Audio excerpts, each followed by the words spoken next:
बिस्मिल्लाहिर्रहमानिर्रहीम। अस्सलाम वालेकुम नाज़रीन, आप यूट्यूब चैनल देख रहे हैं। मैं इमरान खान। नाज़रीन, इमरान खान को जेल से निकाल कर कहाँ ले जाया गया, ये एक मुअम्मा बन गया। कोई नहीं जानता। लोग अस्पतालों की तरफ भागे, कोई यहाँ भाग रहा है, कोई वहाँ भाग रहा है। जुनैद अकबर, शाहिद खट्टक और बाकी लोग वो अपना अलग अलग क्लेम कर रहे हैं। मीडिया अपनी अलग खबर दे रहा है। एक्चुअली हुआ क्या, एक दो चीज़ें तो आप अपने जहन में रख लें कि अडियाला जेल की कोई भी खबर पाकिस्तान के नेशनल मीडिया पे एस्टेब्लिशमेंट की अप्रूवल के बगैर नहीं चलती। ना तो ये खबर रिपोर्टर फाइल कर सकता है, ना न्यूज़ रूम इसको एंटरटेन कर सकता है, और ना इसे खबरनामे में शामिल किया जा सकता है जब तक कि इसकी अप्रूवल नहीं आएगी। ये बात आप क्लियर कर लें कि इमरान खान का नाम जैसे नहीं चलता, वैसे ही ये क्लैरिटी आपको होनी चाहिए कि अडियाला जेल से निकलने वाली हर खबर एस्टेब्लिशमेंट की अप्रूवल के बगैर मीडिया की जीनत नहीं बन सकती। अगर मीडिया पे ये खबर चली है और दो चार चैनल ने चलाई है तो इसके पीछे एस्टेब्लिशमेंट की इतनी अप्रूवल ज़रूर थी कि इमरान खान साहब को अस्पताल ले जाया जा रहा है। अस्पताल नहीं लेकर आए इमरान खान साहब को, तो लेकर फिर कहाँ गए? यानी उनकी मर्जी के बगैर तो चल नहीं सकती। अब जो जर्नलिस्ट हैं वो अभी भी बज़िद है। मेरी दो लोगों से बात हुई, उन्होंने कहा जी कि हम आपको पक्की खबर दे रहे हैं। अच्छा, ये मेरी अपनी ज़ाती खबर नहीं है। मुझे क्लेम करके दो सहाफ़ियों ने कहा हम आपको पक्की खबर दे रहे हैं कि 10:50 के बाद इमरान खान साहब को अडियाला जेल से बाहर निकाला गया था। तो मैंने उनसे कहा किसी ने इमरान खान को देखा? उन्होंने कहा जी इमरान खान साहब का स्क्वाड अडियाला जेल से बाहर निकला था और फिर यह खबर चली थी। तो वो स्क्वाड इमरान खान के बगैर तो निकलता नहीं। स्क्वाड का मतलब ये नहीं है कि इमरान खान साहब की अपनी गाड़ियां वहां पे खड़ी हैं। वो एक प्रोटोकॉल्स है जो फॉलो किए जाते हैं, क्योंकि इमरान खान साबिक वज़ीर आज़म और पाकिस्तान के सबसे मकबूल आदमी हैं और उनके सिक्योरिटी के बहुत सारे रीजंस हैं। पिछली मरतबा आपको पता है कि कुछ बंदे जो हैं उनके खिलाफ कार्रवाई भी हो गई थी कि आपने सिर्फ ये डिस्क्लोज कर दिया कि इमरान खान साहब अस्पताल से वापस रवाना हो गए। तो नाजरीन, 10:50 के बाद यानी 11 बजे से थोड़ी देर पहले इमरान खान साहब का स्क्वाड निकलता है अडियाला जेल से। खबर भी चलवा दी जाती है। एजेंसियों की मर्जी के बगैर ये खबर चल नहीं सकती, हम सब जानते हैं। और उसके बाद इमरान खान साहब किसी अस्पताल में नहीं पहुंचते। अब कहानी क्या है ये हम नहीं जानते इस वक्त, लेकिन एक और चीज़ है वो हम जानते हैं कि पाकिस्तान तहरीक इंसाफ हो या तहरीक तहफ़्फ़ुज़ आईन पाकिस्तान हो, वो अब मुज़ाहमत पे यकीन नहीं रखते। वो किसी किस्म की मुज़ाहमत के लिए ना खुद तैयार हो रहे हैं ना लोगों को तैयार कर रहे हैं। हाँ, वो पब्लिक के अंदर जाना चाहते हैं, पब्लिक के अंदर पॉपुलर रहना चाहते हैं, वो रूटीन की सियासत करना चाहते हैं, लेकिन उनके पास कोई इनकलाबी एजेंडा नहीं है कि जनाब पाकिस्तान में बड़ी ज़्यादती होगी, हम ज़्यादती के खिलाफ, जुल्म के खिलाफ खड़े रहेंगे। तब तक खड़े रहेंगे जब तक कि ये जुल्म ख़त्म नहीं हो जाता। तो आज सुहेल अफरीदी हों या इमरान खान साहब की पार्टी के बाकी लोग हों या तहरीक तहफ़्फ़ुज़ आईन पाकिस्तान की क़यादत हो, मुझे ऐसा दिखाई देता है या मुझे ये समझ आ रही है कि वो मुफाहमत की तरफ जा रहे हैं और जो बैक डोर चैनल राब्ते उनके चल रहे हैं उन पर उनको भरोसा है। अब ये तो मुमकिन नहीं है कि सुहेल अफरीदी की आसिम मुनीर के नुमाइंदे हैं मोहसिन नकवी, उनसे मुलाकात हो और उस मुलाकात में इमरान खान डिस्कस ना हो। ये तो मुमकिन ही नहीं है। इनको तो रात को सोते में भी इमरान खान नजर आता है, दोनों साइडों को। जो सुहेल अफरीदी साइड है वो इमरान खान साहब की पार्टी से है, लाजमी बात है। और वो मुझे पता है कि चाहे अलीमीन गंडापुर हो चाहे सुहेल अफरीदी हो, दोनों की पूरी कोशिश होगी कि इमरान खान को किसी ना किसी तरह बाहर निकाला जाए, लेकिन तरीकाकार अपना अपना है। अब इसी तरह जो एस्टेब्लिशमेंट है उनकी भी नींदें हराम की हुई है इमरान खान ने। तो हमें कुछ चीज़ें देखनी पड़ेंगी कि पीटीआई बैकडोर चैनल्स पे ऐसा लगता है कि मुतमईन दिखाई दे रही है, लेकिन इमरान खान को कौन बनाएगा? क्या इमरान खान को किसी डील पे आमादा किया जा सकता है कि बाहर आके माफ़ी मांग लो? तो माफ़ी तो इमरान खान नहीं मांगता। अगर माफ़ी मांगनी होती तो वो 3 साल से जेल में ना बैठा होता। दूसरा, क्या इमरान खान साहब को इस बात पे मनाया जा सकता है कि आप तमाम चीज़ें छोड़ दें और हुकूमत को तस्लीम कर लें और इस हुकूमत के साथ सब्र शुक्र करके आप टाइम गुजारें? तो इस बात पे भी इमरान खान साहब को नहीं मनाया जा सकता। तो क्या इमरान खान को इस बात पे मनाया जा सकता है कि एक सर्टेन टाइम पीरियड के लिए इमरान खान साहब खामोश हो जाएं? तो ऐसा दिखाई नहीं देता कि इमरान खान साहब को इस बात पे भी मनाया जा सकता हो। तो मनाया किस बात पे जा सकता है? इमरान खान साहब को उसी बात पे मनाया जा सकता है जिसमें पाकिस्तान का फ़ायदा हो और जिसमें यह निज़ाम तब्दील हो जाए, वरना आप मना नहीं सकते। ये निज़ाम तब्दील होने की खबरें अब सुहेल बड़ाइच वगैरह भी दे रहे हैं और हुकूमत मुकम्मल तौर पे नाकाम हो चुकी है। ये बजट जो अब बन रहा है ना, सारे सर पकड़ के बैठे कि इन्होंने क्या किया। पाकिस्तान हर शोबे में नीचे गया है। हमारी सरमायाकारी लगातार कम हो रही है, पाकिस्तान से ब्रेन ड्रेन हो रहा है, कीमती लोग अपना सरमाया लेकर पाकिस्तान से बाहर जा रहे हैं। इकॉनमी बुरी तरह शेक हो चुकी है, गुर्बत में इजाफा हो रहा है, बेरोजगारी में इजाफा हो रहा है, तमाम इशारे जो हैं वो गलत रिपोर्टें दे रहे हैं। कोई चीज पाकिस्तान की दुरुस्त सिमत में नहीं चल रही, दहशतगर्दी इतनी ज्यादा बढ़ती चली जा रही है और कौम में मायूसी है। सबसे बड़ी बात है, कौम में मुकम्मल तौर पे मायूसी है। कोई यहां पैसा लगाने के लिए तैयार नहीं है, कोई यहां काम करने के लिए तैयार नहीं है। तो ऐसे में कौम को खड़ा कौन करेगा और किस तरह कौम दोबारा खड़ी हो सकती? कोई उम्मीद आए ना कौम को। तो इन्होंने बड़ी झूठी उम्मीदें दिलाने की कोशिश की कौम को कि शहबाज शरीफ है, ये महातीर मोहम्मद बन जाएगा। कौम मायूस हो गई। उन्होंने कहा नहीं, ये नहीं बन सकता, ये आसिम मुनीर है, ये तुम्हारे लिए ये करेगा वो करेगा, तब्दीली लेकर आएगा। कौम ने कहा सरकारी मुलाजिम है, इसका क्या काम है? इससे पहले भी बड़े आए बड़े गए, कोई काम नहीं हुआ। और आसिम मुनीर साहब से कौम बहुत मायूस हुई। तो ये पूरा का पूरा सिस्टम जो है वो एक मायूसी की दास्तान है। इन्होंने बहुत तबाही फेरी है इकॉनमी की, दहशतगर्दी के मामलात में, इंसानी हुकूक की, हर चीज में पाकिस्तान में अबतरी हुई है। तो इमरान खान से अब बात तो करनी पड़ेगी और ये बार बार कोशिश करते रहे। मुझे ऐसा लगता है कि अब दोबारा कोशिश कर रहे हैं। सोहेल वड़ाइच का कॉलम शायद इसी सिलसिले की एक कड़ी है।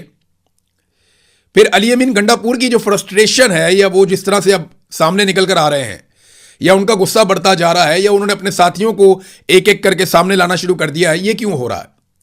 देखिए, अगर इसी तरह मफाहमत होनी थी और बातचीत होनी थी तो वो अली अमीन गंडापुर के दौर में भी हो सकती थी। अब ये तकलीफ तो अली अमीन गंडापुर को रहेगी, क्योंकि मुझे उन्होंने ये कहा था कि मैं इमरान खान को अपनी गाड़ी में बिठाकर जेल से बाहर लेकर आऊंगा। उनकी ख्वाहिश थी कि अली अमीन गंडापुर जाए और इमरान खान को अपनी गाड़ी में बिठाकर जेल से बाहर लेकर आए। अब अगर सुहेल अफरीदी के टाइम पे ये मुज़ाकरात हो रहे हैं या कोई बैकडोर चैनल राब्ते चल रहे हैं, तो फ्रस्ट्रेशन अली अमीन गंडापुर की बढ़ जाना एक फितरी अमल है। ये मेरा एनालिसिस है इस सारी सिचुएशन के ऊपर। हम इस पर मजीद बात करेंगे। लेकिन खान साहब को जेल से निकाला गया, इस बात के ऊपर चंद सहाफ़ी जो बड़े मोतबर हैं, वो बड़े बड़े शोर शॉट हैं, वो कहते हैं ये बिल्कुल निकाला है। खान साहब जेल से बाहर गए, अस्पताल नहीं पहुंचे, कहां लेकर गए कोई पता नहीं है।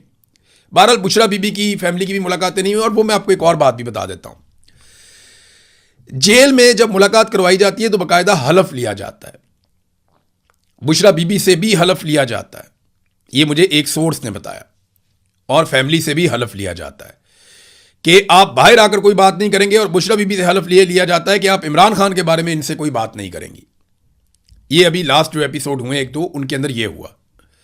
बहरहाल ये तो एस्टेब्लिशमेंट का अपना तरीक़ाकार है, वो बेचारे फंसे हुए बहुत बुरी तरह। पाकिस्तान तहरीक इंसाफ के लोग सोहेल अफरीदी धरना देने के लिए पहुंचे, वो जा रहे हैं जी असम्बली के बाहर कि जी बजट ठीक नहीं है तो हम धरना देने आ रहे हैं। भैया आपने बजट पढ़ा है? आपको पता है उसमें क्या लिखा है? आपको क्या मिलने जा रहा है, आपको क्या नहीं मिलने जा रहा? आप मुंह उठा के चल पड़े जनाब हमने जाके धरना देना है। आपकी पार्टी कहती है कि हमारे साथ एतमाद में भी नहीं लिया। और जब आप 200, 250, 500 बंदा लेकर आप जाएंगे तो इस्लामाबाद में आपको 10-15 पुलिस वाले रोक लेंगे। और यही हुआ। 26 नंबर चुंगी पे उन्होंने रोक लिया। वो फेस सेविंग थोड़ी बहुत देंगे और वापस छोड़ देंगे। ये क्या हो रहा है भाई? ये पाकिस्तान तहरीक इंसाफ अवाम की सबसे बड़ी पार्टी है। आपने आना, आप 2, 2.5, 3 लाख बंदा लेकर आए। 10,000, 5,000, 25,000 बंदे लाकर तो आपने देख लिया। सोहेल अफरीदी को इमरान खान ने इसलिए बनाया था वजीर आला कि ये 2, 4, 5 लाख बंदा इकट्ठा कर लेगा और ये नौजवानों का एक लीडर बन जाएगा और बड़े पैमाने पे नौजवान इकट्ठे होंगे। ये नौजवान आएंगे और सूरत बदल जाएगी, जैसे कश्मीर के अंदर इस वक्त दबाव बन रहा है। लेकिन ऐसा किया नहीं गया। नाज़रीन, थोड़ा कश्मीर के हवाले से भी बड़ी कंफ्यूजन फैलाई गई, मैं आपको बता देता हूं। झूठी खबरें चलवाई गई आधी रात को। कुछ बरतानिया से चली, कुछ अमेरिका से चली और बहुत सारी पाकिस्तान से चली। मैं आपको यह कंफर्म कर देता हूं कि अमली तौर पे जो प्रेस क्लब है, चाहे वो रावला कोट का है चाहे वो मुजफ्फराबाद का है, वो अमली तौर पे नाकारा हो गए, यानी वो काम नहीं कर पा रहे। वहां पे कुछ दोस्तों ने, बहुत करीबी दोस्त हैं, उन्होंने ये बताया, उन्होंने कहा जी कि हमें तो बाकायदा प्रेस क्लब के अंदर अब थ्रेट्स हैं, हम वहां नहीं जा रहे और हम रिपोर्टिंग नहीं कर सकते, हम किसी को सवाल नहीं पूछ सकते। ये खबरें खुद ही जारी करवाई जा रहे हैं और अपने बंदों से जारी करवा रहे हैं। ज्यादातर खबरें इस्लामाबाद से चलवाई जा रही हैं या जो पाकिस्तान के बाहर लोग बैठे हैं वहां से चलवाई जा रही हैं। इन खबरों का ज़मीनी हकायक के साथ कोई ताल्लुक नहीं है। खबर चलाई गई जी आधी रात को, धरना खत्म हो गया, सारे लोग चले गए, अब कोई वापस नहीं आएगा। खबर यह चलवाई गई कि जनाब धरना खत्म हो गया। लेकिन हकीकत क्या है वो ज़रा आप ये देख लें कि बारिश हुई थी रात को। कश्मीर में इस वक्त भी रात को बारिश हो जाए ना, रावलाकोट के इलाके में, तो बहुत ठंड हो जाती है। लोगों के पास कोई साहिबान तो था नहीं। तो यहां से जो लोग मूव हुए हैं, यहां पे एक बस टर्मिनल है बहुत बड़ा, चंद हज़ार लोग वहां पे मूव हो गए। कुछ लोग घरों के अंदर चले गए, लोगों के लोग जो मकामी हैं वो उनको अपने साथ ले गए। और 500 से 600 गाड़ियों की एक पार्किंग भी है वहां पे करीब में। ये बहुत बड़ी पार्किंग है। तो इसमें बेशुमार जगह है। तो वहां पे हजारों लोगों ने वहां पे रात गुजारी। लोग वहां पे चले गए और एक ऐलान ये भी हुआ कि सिक्योरिटी की वजूहात हैं, क्रैकडाउन का भी खतरा है। तो लोग वहां चले गए और सुबह वापस आ गए। लेकिन जब सुबह वापस आए तो यहां एस्टेब्लिशमेंट के लिए पहले से बड़ा एक और सरप्राइज मौजूद था। जब ये लोग सुबह वापस आए तो इनके साथ खवातीन भी थी। अब आगे वाली सफ़ों में हमारी बहनें कश्मीरी बैठी हैं, खवातीन बैठी हैं। पीछे वाली सफ़ों में जो है वो कश्मीरी नौजवान और जो कश्मीरी शहरी हैं वो बैठे हैं। और अब खवातीन भी स्टेज से तकरीर कर रही हैं। एस्टेब्लिशमेंट के लिए नई मुसीबत बन गई। कश्मीर में खवातीन का एहतराम और उनकी रवायात बिल्कुल मुख्तलिफ हैं। वहां पे खवातीन नॉर्मली जलसों में, जुलूसों में इस तरह शिरकत नहीं करती, लेकिन इस वक्त वो भी इसके अंदर शामिल हो गई हैं क्योंकि खून बहाया जा रहा है। और खवातीन की शमूलियत के बाद जो एस्टेब्लिशमेंट है उसके पास ये चांस ख़त्म होता जा रहा है कि वो अब गोली चलाए, क्योंकि खवातीन पे गोली चलाना कश्मीर के अंदर ये फिर मामला बहुत दूर तक चला जाएगा, बड़ी मुसीबत बन जाएगी। लिहाजा खवातीन भी आ गई हैं। एस्टेब्लिशमेंट के लिए मुश्किलात मजीद बढ़ गई हैं। मैंने एक दो खवातीन की तकारीर भी सुनी और वही पिंडाल जिसके बारे में कहा जा रहा था कि ये हो गया वो हो गया, ये सेंट्रल ग्राउंड है वहाँ का, रावला कोट का, कि जनाब अब वहाँ कोई बंदा नहीं है, तो वो पूरा का पूरा फिर भरा हुआ है। बड़ी पैमाने पर लोग वहाँ पर आकर बैठ गए हैं और अब एक नई हिकमत अमली है कि लोग वापस जाते हैं और फिर आ जाते हैं। यानी ये बात समझ आ गई है कि ये आसाब की लड़ाई है। कश्मीरियों को एक बात समझ आ गई कि ये आसाब की लड़ाई है, इसे ड्यूटी समझ के करना पड़ेगा। अपने काम पे जाओ वापस आओ, अपने काम पे जाओ वापस आओ, और बारी बारी यहां पे ड्यूटी दो। तो अब आप ये देखेंगे कि लोग डिस्पर्स हो जाया करेंगे, मुंतशिर हो जाया करेंगे और फिर इकट्ठे हो जाया करेंगे, और ये मुस्तकिल एक जलता हुआ टायर एस्टेब्लिशमेंट के गले पे पड़ जाएगा। बैठ के बात करनी पड़ेगी, क्योंकि अभी भी देखें वहां पे आज़ाद कश्मीर में इंटरनेट, मोबाइल फ़ोन, बहुत सारी सर्विसेज बंद की हुई हैं और क्रैकडाउन की तैयारियां की जा रही हैं। बल्कि ये खबरें दी जा रही हैं कि आज रात को कोई बहुत बड़ा क्रैकडाउन किया जाएगा। रात को सिक्योरिटी फोर्सेस के पास ये चांस था कि वो मैदान पे कब्जा कर लेते और वहां बैठ जाते, लेकिन नहीं कर पाए। मुझे लगता है कि जब दोबारा ये मैदान खाली करेंगे लोग, तो सिक्योरिटी फोर्सेस आएंगी और वो इस मैदान के ऊपर कब्जा करने की कोशिश करेंगी। लेकिन जो भी होगा हम उसको रिपोर्ट करेंगे, आपको बताएंगे कि सूरत हाल कहां तक गई। बहरहाल अभी नाजरीन यहां पाकिस्तान में बजट पेश किया जा रहा है और बजट के हवाले से जो खबरें हैं वो आम आदमी के लिए फिर उसी तरह है जिस तरह हमेशा होती हैं। यानी बहुत कम पाकिस्तान में ऐसा हुआ कि आम आदमी को बेहतर बजट मिला। अब 18,000 अरब रुपए से जायद का वफाकी बजट पेश किया गया। 4-5 चीज़ें मैं आपको बता दूं कि महंगाई जो बढ़ी है ना पाकिस्तान में, वो लगभग 200% बढ़ी है। 200% के करीब। यानी बिजली की कीमतें डबल से ज़्यादा, गैस की कीमतें डबल से ज़्यादा, पेट्रोल की कीमतें डबल से ज़्यादा, और इनकी वजह से बाकी चीज़ों की कीमतें भी बढ़ गई हैं। आटे की जो बोरी 1100 रुपए की थी वो 3,000 के आसपास फिरती है। तो हर चीज़ की कीमत दुगनी से ज़्यादा, 3 गुना 2 गुना ऐसे हो गई हैं। जबकि जो तनख्वाहों में इजाफा किया गया वो 7% और पेंशन में इजाफे की जो तजवीज़ है वो 7% है। यानी महंगाई लगभग 200% और तनख्वाहें और पेंशन बढ़ेगी सिर्फ 7%। तो गरीब आदमी का तो इन्होंने कचूमर निकाल के रख दिया है। एक और चीज़ है तरक्याती बजट। ये नाज़रीन वो सारी तरक्याती स्कीमें होती हैं जो आपके लिए बनती हैं। स्कूल, यूनिवर्सिटीज़, अस्पताल, प्ले ग्राउंड्स, बहुत सारी फैसिलिटीज़, बहुत सारे पुल, सड़कें, ये तरक्याती बजट इनके ऊपर होता है। तो तरक्याती बजट आधे से भी कम कर दिया। ये पाकिस्तान की मौजूदा सरकार ने, क्योंकि ये तो तरक्की करने आए थे ना, ये किन बुनियादों पे आए थे कि जी इमरान खान तरक्की नहीं कर रहा, नंबर 1। नंबर 2, इमरान खान के दौर में महंगाई बहुत ज़्यादा है। तो अब इन्होंने ये हालात कर दिए हैं कि तरक्याती बजट को कम करते करते करते जितना बच गया था उसको भी आधा करने जा रहे हैं, आधे से भी कम। एक तो अब आपके जितने पुराने बड़े प्रोजेक्ट हैं, ये वज़रा खुद मान रहे हैं कि वो अब नहीं चलेंगे। आपके बड़े बड़े प्रोजेक्ट पाकिस्तान में जो बन रहे थे तरक्की के लिए, वो अब नहीं चलेंगे। नंबर 2, कोई नया प्रोजेक्ट अब ये शुरू नहीं कर पाएगी हुकूमत।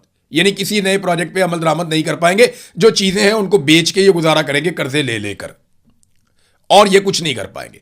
तो तरक्याती बजट खत्म होने का मतलब यह है कि पाकिस्तान में तरक्याती मंसूबे खत्म। अब आप तरक्की नहीं कर सकेंगे। एक तरफ सुहेल अफरीदी जो है वो सरप्लस बजट देके वफाक की मदद करते हैं, अरबों रुपया खैबर पख्तूनख्वा की अवाम का अरबों रुपया उनको कुर्बान कर देते हैं, उनके ऊपर, एस्टेब्लिशमेंट के ऊपर और वफाकी हुकूमत के ऊपर, और साथ में एहतजाज करने भी जा रहे हैं। कुछ समझ आ रही है बात की? एक तरफ उनके हाथ मजबूत कर रहे हैं, उनको मजबूत कर रहे हैं, उन्हें फायदा दे रहे हैं, अपने अवाम का हक छीन कर उनको दे रहे हैं, और दूसरी तरफ उन्हीं के खिलाफ एहतजाज करने जा रहे हैं। कोई बात समझ नहीं आ रही। 2 दिन पहले आप उनके साथ वहां मुज़ाकरात में बैठे थे, मीटिंग में बैठे थे, अपनी चीजें उनके सामने रख देते आप।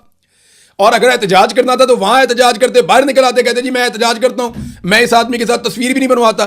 वहां जनाब सारी बातें तय करके उसके साथ फोटो बना के बाहर निकल आए, अब जनाब वहां से बंदे लेकर आ रहे, मैं एहतजाज करने जा रहा हूं। लोग रोटी को चोची कहते हैं, बेवकूफ हैं लोग, लोगों को सारा कुछ नजर आ रहा है, लोग बेवकूफ नहीं है। दिफाई बजट में नाज़रीन इजाफा किया गया, ये जरूर डिस्कस होना चाहिए।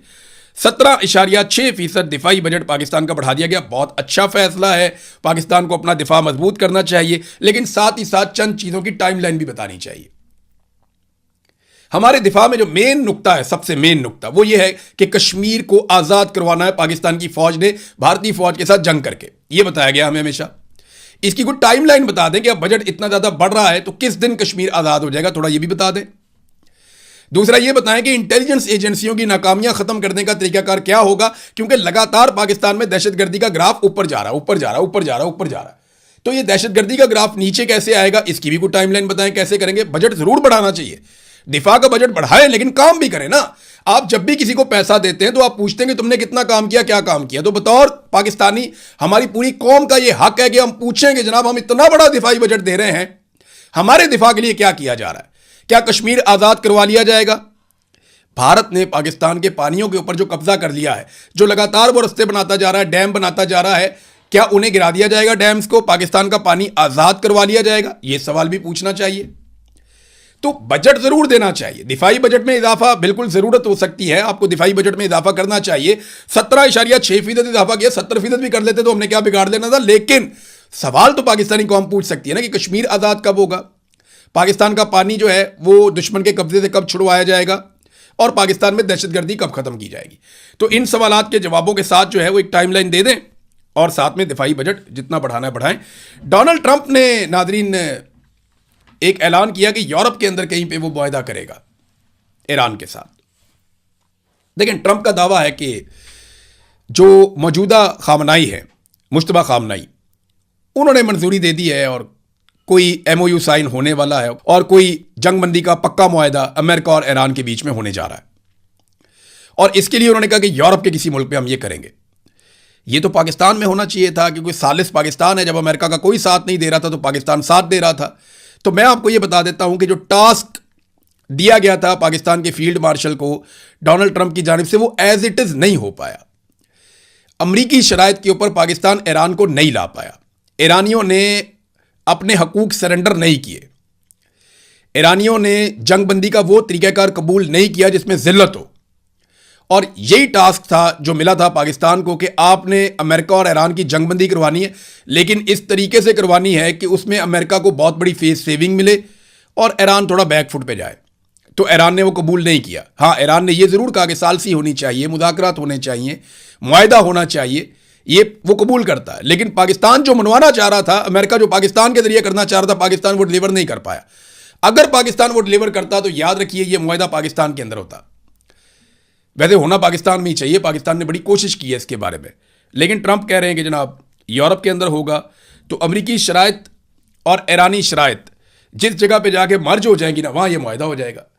और अगर यही मुआहदा होना था जो अमेरिका को अब दिखाई दे रहा है, तो ये तो ईरान के साथ अमेरिका खुद भी कर सकता था, या कतर भी करवा सकता था, या कोई भी मुल्क करवा सकता था।